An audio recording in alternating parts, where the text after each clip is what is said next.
وَقَضَىٰ رَبُّكَ أَلَّا تَعْبُدُوا إِلَّا إِيَّاهُ۔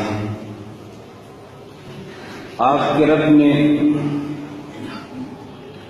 آپ کو یہ حتمی حکم دیا ہے، اس بات کا آرڈر دیا ہے، اللہ تعبدوا الا ایاہ، کہ تم اس کے سوا کسی کی بندگی اختیار نہ کرو، وبالوالدین احسانا، اور اس نے تمہیں قطعی حکم دیا ہے کہ والدین کے ساتھ حسن سلوک سے پیش آؤ۔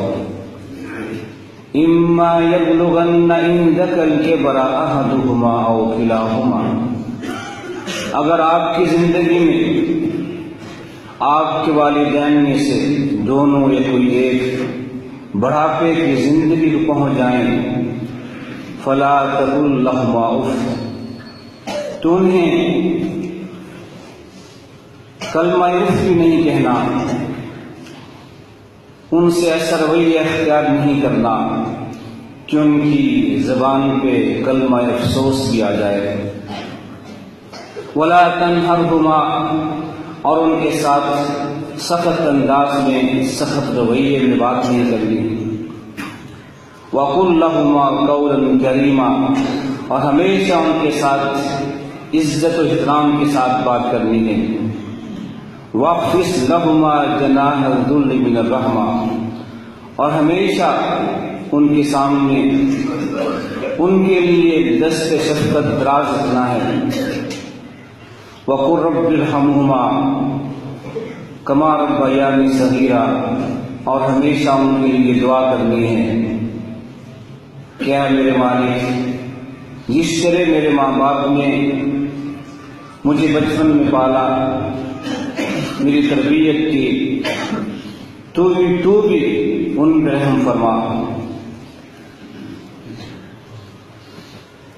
رب ذوالجلال نے اپنے بندوں کی ہدایت کے لیے، اپنے بندوں کی دنیا کی زندگی اور آخرت کی زندگی کو کامیاب کرنے کے لیے بے شمار انبیاء رسول بھیجے، اور پھر آخر میں ایک ایسا نبی اور رسول بھیجا جس کی صفت یہ ہے کہ وہ ساری کائنات کے لیے رحمت بنا کے بھیجے گئے ہیں، رحمت للعالمین ہیں، جن کے دل میں اپنی امت کی بہت زیادہ محبت ہے، شفقت ہے، اور جنہوں نے اپنی امت کو قیامت تک آنے والے انسانوں کو ایک آئیڈیل شخصیت دینے کے لیے اپنی آپ کو آزمائش میں ڈالا، ابتلا میں ڈالا، تکالیف برداشت کی، تاکہ ان کی زندگی آنے والے لوگوں کے لیے، امت کے لیے ایک اسوہ حسنہ بن جائے، ایک آئیڈیل زندگی بن جائے۔ اور رب کائنات نے بھی اپنے اس آخری نبی کی زندگی کو، زندگی کے ہر شعبے کو، ہر پہلو کو محفوظ کر کے پوری انسانیت کے لیے اس اسوہ کو اپنانے کا حکم جاری کیا کہ یہ نبی جس کی زندگی ایک بہترین زندگی ہے، جو انسان کامل ہے، اور ایسا انسان ہے جو رب کو محبوب ہے، رب کو پسند ہے، اور رب یہ چاہتا ہے کہ سبھی بندے اس نبی کی طرح اپنی زندگی اختیار کریں، اپنے کردار کو سنواریں۔ اس نبی کی زندگی کو میں نے محفوظ کر لیا ہے قیامت تک کے لیے۔ اس نبی کی زندگی کو ہمیشہ عاجل بناؤ، اسی کے مطابق اپنی زندگی گزارو، اور زندگی کے ہر شعبے کے لیے، بحیثیت باپ کے ہو، بحیثیت ماں کے ہو، بحیثیت اولاد کے ہو، بحیثیت تاجر کے ہو، بحیثیت سیاستدان کے ہو، حکمران کے ہو، ہر حیثیت سے رب کائنات نے اپنے اس نبی کی زندگی کو اسوہ بنا کے محفوظ کر لیا ہے۔ اگر ہم دنیا کی زندگی کو کامیاب کرنا چاہتے ہیں، ایک کامیاب انسان کے طور پہ زندگی گزارنا چاہتے ہیں، اور اپنی آخرت کو سنوارنا چاہتے ہیں، تو اس نبی کی سیرت کو اپنائے بغیر یہ ممکن نہیں ہے۔ آئیے آج دیکھتے ہیں حیثیت ایک بیٹے کی، آپ کا اسوہ کیا ہے؟ آپ نے اولاد کے لیے کیا آئیڈیل زندگی چھوڑی ہے جسے اختیار کر کے ہم بحیثیت اولاد کے اپنے ماں باپ کے حقوق کو ادا کر سکتے ہیں؟ رب کائنات نے اپنے اس نبی کو اسوہ بنانے کے لیے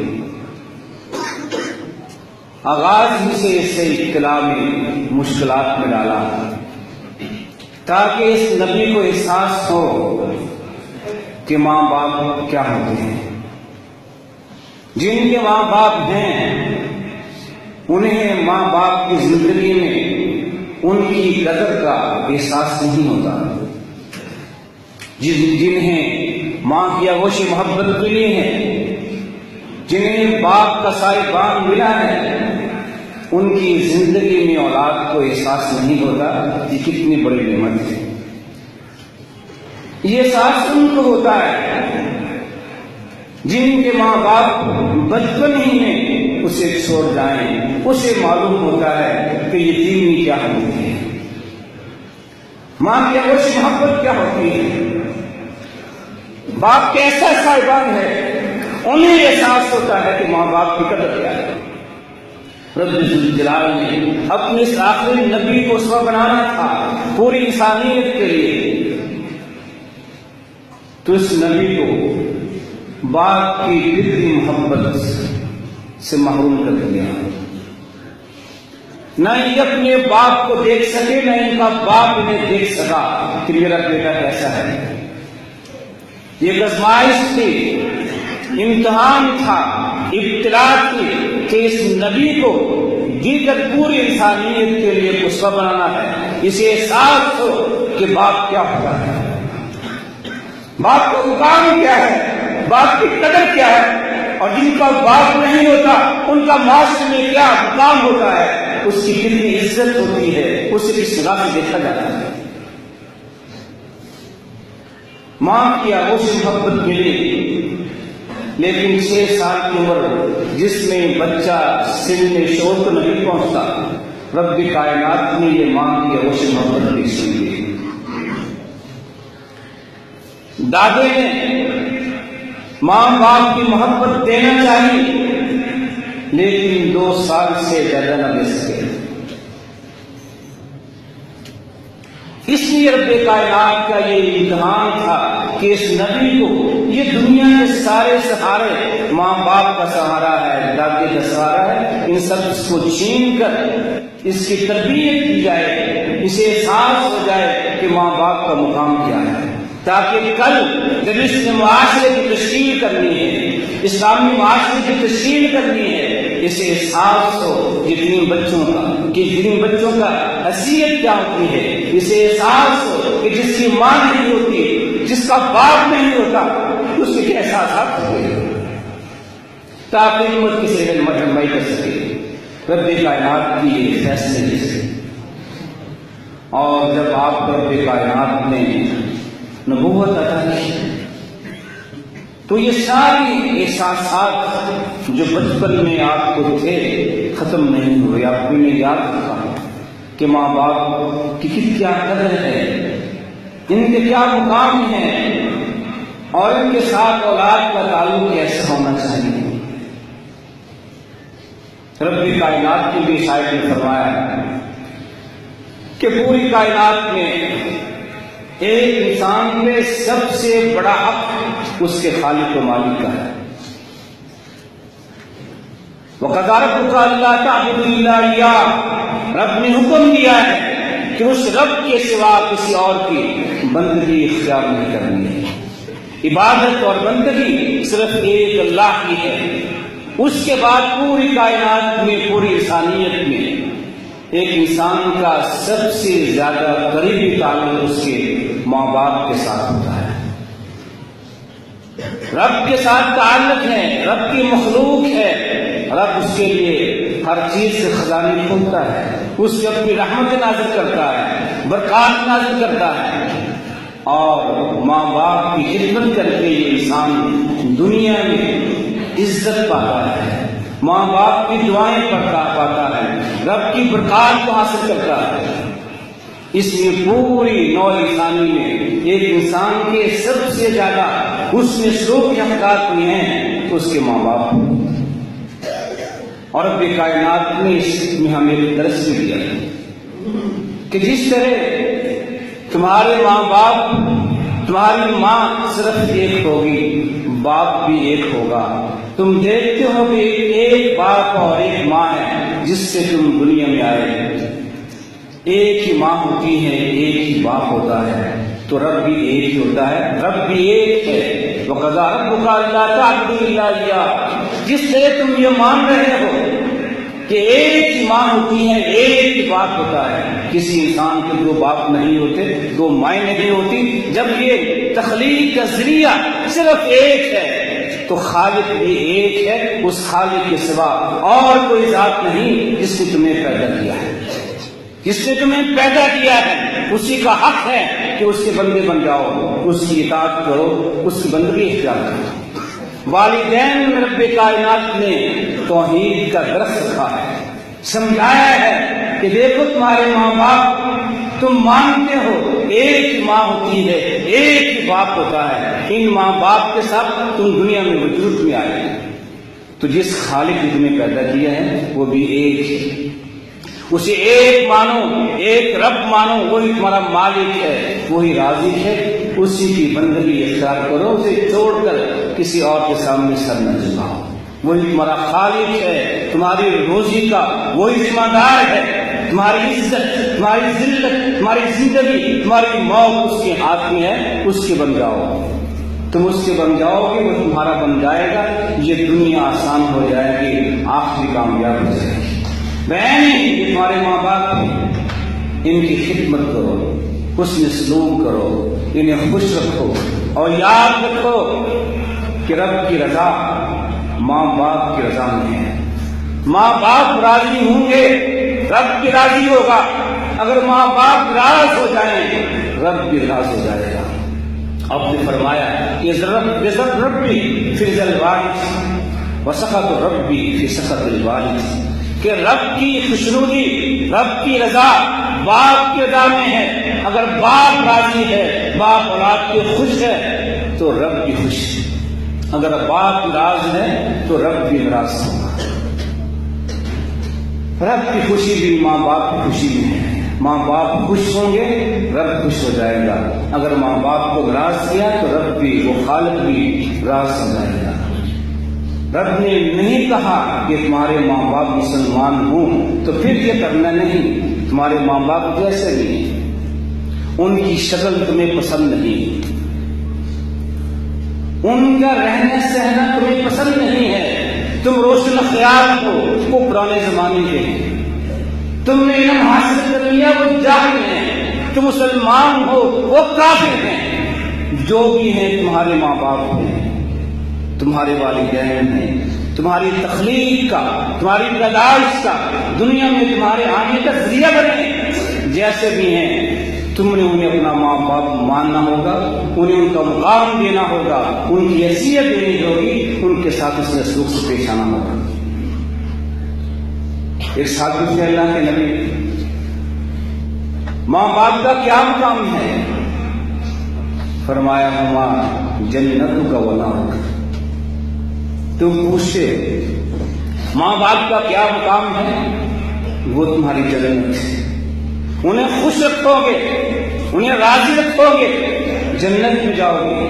اگر ماں باپ کو ناراض کر لیا، ان کی خدمت نہیں کی، انہیں راضی نہیں رکھا، ان کی دعائیں نہیں لی، ان کی بد دعائیں لی، تو جہنم میں جاؤ گے۔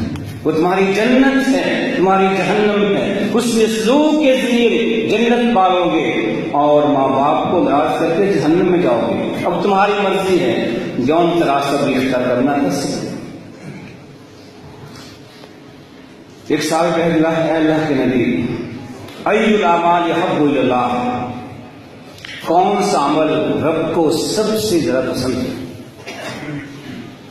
فرمایا الصلاۃ علی وقتہا، اللہ تعالیٰ کو سب سے زیادہ محبوب عمل ہے کہ جب وہ تمہیں بلائے، تمہارے کانوں میں آواز آئے حی علی الصلاۃ، حی علی الفلاح، تو سارے کام چھوڑ کر اس کی آواز سے لبیک کہتے ہوئے نماز کے لیے آ جاؤ۔ نماز کو وقت پہ پڑھو، رب کو بہت پسند ہے، لیکن اذان سن کے ایک کان سے سن کے دوسرے کان سے نکال دیں پھر نماز پڑھنے، رب کو یہ پسند نہیں۔ اسے وہ نماز محبوب ہے جب اس کی طرف سے اعلان ہوا تھا آؤ کامیابی حاصل کر لو، فلاح حاصل کر لو، تم سارے کام چھوڑ کے وہ فلاح و کامیابی کی طرف چلے جاتے، رب کو محبوب تھے۔ الصلاۃ علی وقتها، رب کو سب سے بڑھ کے محبوب چیز ہے کہ جب وہ بلائے تو اس کی آواز میں لبیک کہتے ہوئے نماز پڑھ لی جائے۔ پھر پوچھا ثم آئی، اس کے بعد کون سا کام ہے؟ تو فرمایا بر الوالدین، رب کی نماز پڑھنے کے بعد، رب کی اطاعت کرنے کے بعد اسے سب سے محبوب کام یہ ہے کہ اپنے ماں باپ کے ساتھ اس کے سکھ سے پیش آؤ۔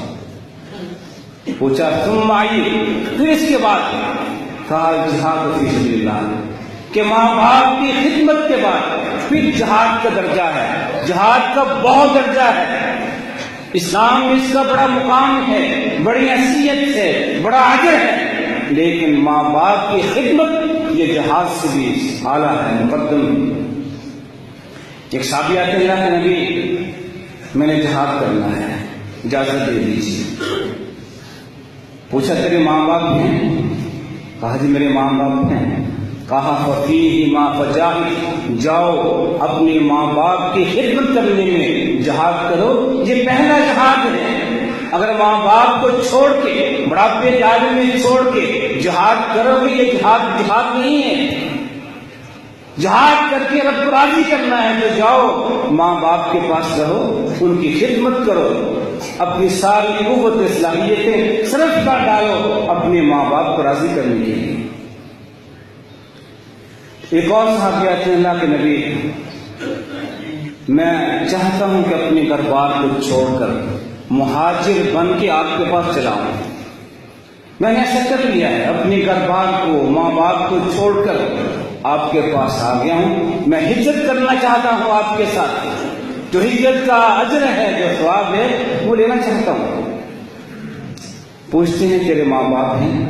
کہا جی ہاں ہیں، جب میں ان کو چھوڑ کے آیا تھا تو وہ رو رہے تھے، میرے آنے پہ، گھر چھوڑنے پہ وہ رو رہے تھے۔ فرمایا ارجع الیہما، جاؤ واپس، تم ہجرت کرنا چاہتے ہو اس لیے رب کو راضی کرنے کے لیے، جاؤ اپنے ماں باپ کے پاس، ارجع الیہما فاضحکہما کما ابقیتہما، جیسے ان کو رلایا تھا جا کے انہیں ہنساؤ، خوش رکھو۔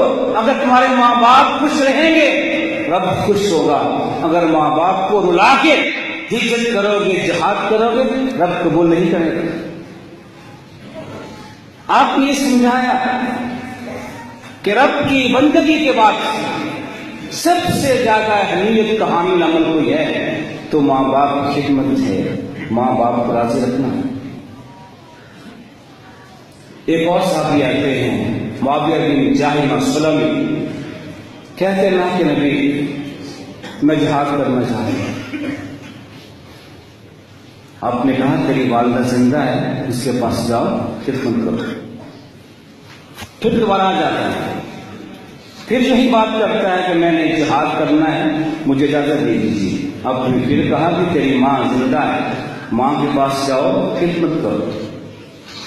وہ پھر تیسری بار آتا ہے یہ سوال کرتے، آپ نے کہا کہ وہی ہے الزم امک فسم الزم رجلها فسم الجنہ، جاؤ اپنی ماں کے پاؤں میں پڑ جاؤ، اس کی خدمت کرو، وہاں جنت ہے، جنت لینی ہے تو اس جہاد میں نہیں ہے۔ ماں باپ کو چھوڑ کے اسے روتا ہوا چھوڑ کے آؤ اور جہاد کرو، کوئی نیکی نہیں ہے۔ جاؤ ماں کے پاس جاؤ، الزم رجلها، اس کے پاؤں میں پڑ جاؤ، اس کی خدمت کرو، اسے راضی کرو، فسم الجنہ، وہاں جنت مل جائے گی، جنت چاہتے ہو وہاں مل جائے گی۔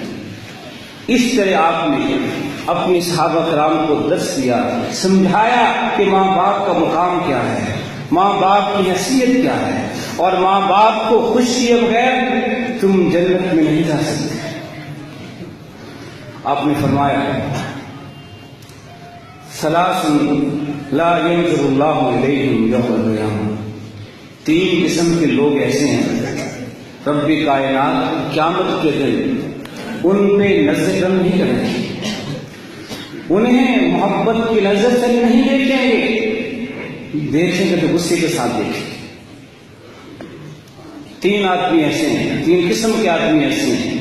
پہلا فرمایا کہ العاق لوالدیہ، وہ شخص جو ماں باپ کا نافرمان ہے، ماں باپ کا باغی ہے، سرکش ہے، ماں باپ کو ناراض کرتا ہے۔ العاق لوالدیہ، ماں باپ کو کا نافرمان ہے، یہ شخص قیامت کے دن رب کائنات کی نظر کرم اس کو نہیں ملے گی۔ پھر فرمایا دوسرا ہے المرأة المترجلہ المتشبہہ بالرجال، وہ عورت جو ہے تو عورت لیکن مردوں کی مشابہت اختیار کرتی ہے، مردوں جیسا لباس پہنتی ہے اور مرد بن کے مردوں میں کام کرتی ہے، یہ سمجھتی ہے کہ جو مرد کا مقام مجھے مل جائے میں مردوں کی شانہ بشانہ کام کروں گی، وہ مردوں جیسا لباس پہن کے مردوں جیسی عادات بن کے معاشرے میں آتی ہے۔ قیامت کے دن اس قسم کی عورت رب کائنات کی نظر کرم اس کو حاصل نہیں ہوگی۔ تیسرا فرمایا الدیوس، وہ بے غیرت انسان جو اپنی بیوی کو بے حجاب کر کے اپنے دوستوں کے گھر لے جاتا ہے، محفل میں لے جاتا ہے، اسے احساس نہیں ہے کہ میری بیوی میری عزت ہے، میرا وقار ہے، اسے بے حجاب بنا کے بے پردہ بنا کے اور ایسا لباس پہنا کے جو دوسروں کی نگاہوں کو دعوت دینے والا ہو، ایسا لباس زیب تن کروا کے اپنے دوستوں کی محفل میں لے کے جاتا ہے، ان کے گھروں میں لے کے جاتا ہے، ہوٹلوں میں لے کے جاتا ہے، بازاروں میں لے کے جاتا ہے۔ یہ دیوس بغیرت انسان بھی قیامت کے دن رب کی نظر کرم سے حاصل نہیں ہوگی۔ پھر ایک فرمایا کہ 3 آدمی ہیں، ثلاثۃ، 3 قسم کے ایسے آدمی ہیں جو جنت میں داخل نہیں ہوں گے۔ ان میں فرمایا کہ پہلا شخص یہی ہے العاق لوالدیہ، جو ماں باپ کا نافرمان ہے، جنت میں داخل نہیں ہوگا۔ دوسرا ہے المدمن الخمر، جو شراب کا رسیہ ہے، شراب پیتا ہے، مسلمان ہو کے شراب پیتا ہے، اور آج کے دور میں یہ چیز بڑھتی جا رہی ہے۔ یہ ام الخبائث جو ہر بیماری کی، ہر خباثت کی بنیاد ہے، ہمارے معاشرے میں عام ہوتی جا رہی ہے۔ ہمیں چاہیے کہ ہم خود بھی اور اپنی بچوں کو کنٹرول کریں، اس کے قریب نہ جانے دیں۔ جو شخص شراب کا رسیہ بن جاتا ہے نہ جنت میں جائے گا اور دنیا میں بھی یہ شخص ذلت اٹھاتا ہے۔ تیسرا فرمایا المنان بما آتا، لوگوں کو کچھ چیز دے کے احسان جتاتا ہے، کھانا کھلا دیا، کپڑے دے دیے، پیسے دے دیے، اور بعد میں اس کو جتلاتا ہے، معاشرے میں اس کی تحقیر کرتے ہوئے اسے بے عزت کرتا ہے، اس کا وقار مجروح کرتا ہے۔ ایسے کس قسم کے 3 انسان قیامت کے دن رب کے سامنے پیش ہوں گے، رب کائنات ان کے لیے جہنم کو پروانہ دے گا، جنت میں نہیں جائیں گے۔ یہ ماں باپ کی نافرمانی کوئی معمولی سا کام نہیں ہے، معمولی جرم نہیں ہے۔ ایک ساتھ فرماتے ہیں کہ اللہ تعالیٰ نے قرآن حکیم میں 3 مقامات پر 2 چیزوں کو جوڑ کے کہا ہے، اطیعوا اللہ و اطیعوا الرسول، اللہ کی اطاعت کرو، رسول کی اطاعت کرو۔ یہ 2 چیزیں اکٹھی بیان کی ہیں، دونوں ہوں گی تو ایک قبول ہوگی۔ اللہ کی اطاعت ہے، رسول کی اطاعت نہیں ہے، تو یہ اللہ کی اطاعت بھی قابل قبول نہیں ہوگی۔ دونوں چیزیں ہوں گی، رب کی اطاعت بھی ہے، رسول کی اطاعت بھی ہے، تو پھر یہ عمل اللہ کے یہاں قبول ہوگا۔ دوسرا فرمایا اقیموا الصلاۃ وآتوا الزکاۃ، نماز قائم کرو اور زکات دو، دونوں عمل ہوں گے تو قابل قبول ہیں۔ نماز ہے زکات نہیں ہے، زکات ہے نماز نہیں ہے، رب کائنات کے ہاں یہ قبول نہیں ہوگی۔ دونوں چیزیں رب کائنات نے اکٹھی ذکر کی ہیں، دونوں چیزیں ہوں گی رب کے ہاں قبول ہوں گی۔ رب نے فرمایا واشکر لی ولوالدیک، اے انسان میرا شکریہ ادا کر اور اپنے ماں باپ کا، رب کا شکریہ ادا کر دیا، ماں باپ کا نہیں کیا، ماں باپ کا حسن سلوک کر دیا، رب کا نہیں کیا، قبول نہیں ہوگی۔ یہ تین جوڑے رب کائنات نے قرآن میں بیان کیے ہیں کہ ان میں سے کوئی ایک اگر ہوگا دوسرا مردود ہو جائے گا۔ یہ نافرمانی اتنا بڑا جرم ہے کہ جو شخص ماں باپ کا نافرمان ہے رب کی اطاعت کرے، عبادات اس کی ہوں گی لیکن رب کے ہاں قبول نہیں ہوگی۔ اپنی عبادات کو محفوظ کرنے کے لیے ہمیں چاہیے کہ اپنے ماں باپ کے ساتھ حسن سلوک سے پیش آئیں۔ صحیح بخاری میں پہلی امت کے ایک شخص کا واقعہ بیان کیا گیا ہے۔ جریج نامی ایک عیسائیت کا عالم تھا، پادری تھا، جو ایک گرجے میں بیٹھ کے راہب بن کے اللہ کی بندگی کرتا تھا، نیک تھا۔ اس کی ماں ملنے کے لیے آئی، جریج نماز پڑھ رہا تھا، ماں نے آواز دی، بیٹا جریج۔ جریج نے ماں کی آواز سنی، دل میں کہا کہ نماز پڑھ رہا ہوں اللہ کے لیے، یہ ماں ہے، انسان ہے، کوئی بات نہیں، اس سے پھر ملنے کی۔ نماز لمبی کر دی، ماں نے انتظار کیا، بیٹے کی نماز ختم نہیں ہوئی، ماں چلی جاتی۔ پھر دوبارہ آئی، پھر ایسا ہوا، سبارہ آئی، پھر ایسے ہوا۔ جب تیسری بار بیٹے نے اپنی نماز مختصر نہیں کی، جلدی فارغ نہ ہوا، ماں کی بات نہ سنی تو ماں نے پھر بددعا کی کہ اللہ مجھے ذلیل لوگوں کے ہاتھوں ذلیل کرے۔ چلی گئی۔ چند دن بعد اسی علاقے میں ایک عورت کے یہاں ناجائز بچہ پیدا ہوا ہے۔ لوگوں نے پوچھا کس کا بچہ ہے؟ کہتی جریج کا۔ لوگ جذباتی ہوتے ہیں جیسے ہم، جو بات بھی سنی فوراً رد عمل کرتے ہیں۔ لوگوں نے اپنے بیلچے پکڑے، آتے ہی جریج کا جو جھونپڑا تھا اسے گرا دیا۔ جریج نماز پڑھ رہا تھا، نماز سے فارغ ہوا، پوچھا کیا بات؟ کہا تم اتنے نیک بنتے ہو، پاک بنتے ہو، تمہاری کرتوتیں کیا ہے؟ اس عورت کے یہاں بچہ پیدا ہوا ہے، وہ کہتی ہے تیرا بچہ ہے۔ جریج سمجھ گئے کہ ماں کی بددعا لگ گئی ہے، فوراً کہا بچہ ہٹ جاؤ۔ پھر رب کے سامنے گڑ گڑائے، دعا کی کہ اللہ غلطی ہوگی، میں نے ماں کی خدمت نہیں کی، ماں نے بلایا تھا، اس کی پکار نے اس کے پاس نہیں کیا، مجھے معاف کر دے۔ گڑ گڑا کے توبہ کی، رب نے توبہ قبول کر لی۔ پھر وہ کھڑے ہوتے ہیں اور بچے سے کہتے ہیں کہ بچے بتا تیرا باپ کون ہے؟ بچہ جو ایک دن کا بچہ تھا، جو بول نہیں سکتا، جریج نے کہا بتاؤ تیرا باپ کون ہے؟ اس چھوٹے سے بچے نے گاؤں کے ایک آدمی کا نام لے کے فلاں میرا باپ ہے۔ اس طرح بری و ذمہ ہو گئے۔ لوگوں نے اس کی کرامت کو سمجھ لیا کہ یہ اس پر جھوٹا الزام لگا تھا، معافی مانگی گئی، تو ہمیں معاف کر دو، ہم نے غلطی سے تیرا مکان گرا دیا، اگر کہو تو سونے کا بنا دیتے ہیں۔ یہ ہے جذباتی قوم کے فیصلے۔ کہا کہ نہیں، مجھے سونے کا مکان نہیں چاہیے، جیسا تھا ویسے بنا دیا۔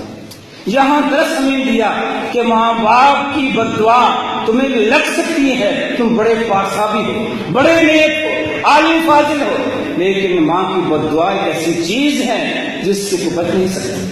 ماں کی بددعا سے بچو، اسے موقع نہ دو ماں باپ کو کہ بددعا دے۔ آپ نے فرمایا ثلاث دعوات مستجابات لا شک فیہن، تین دعائیں ایسی ہیں جو کبھی رد نہیں ہوتی، قبول ہوتی ہیں، بلا شک تین دعائیں قبول ہوتی ہیں۔ دعا الوالد علی الولد، جب باپ اپنے بیٹے کے لیے بددعا کرتا ہے، اس کے ہاتھوں تنگ آ کے پریشان ہو کے بددعا کرتا ہے، یہ بددعا قبول ہو جاتی ہے۔ دعوت المظلوم، مظلوم کی دعا رد نہیں ہوتی، قبول ہوتی ہے۔ مظلوم انسان ہے یا حیوان ہے، کسی کتے بیڑی پر جاتی کریں گے، اس نے بددعا دے دی، یہ قبول ہو جائے گی۔ تیسری ہے دعوت المسافر، مسافر کی دعا یہ بھی رد نہیں ہوتی، قبول ہوتی ہے۔ اس لیے اپنے ماں باپ کو راضی رکھیے، خوش رکھیے، ان کی دعائیں لیجیے، کوئی ایسا موقع نہ آنے دیں کہ ماں باپ اولاد کے لیے بد دعا کریں، اس بد دعا سے کوئی نہیں بچ سکتا۔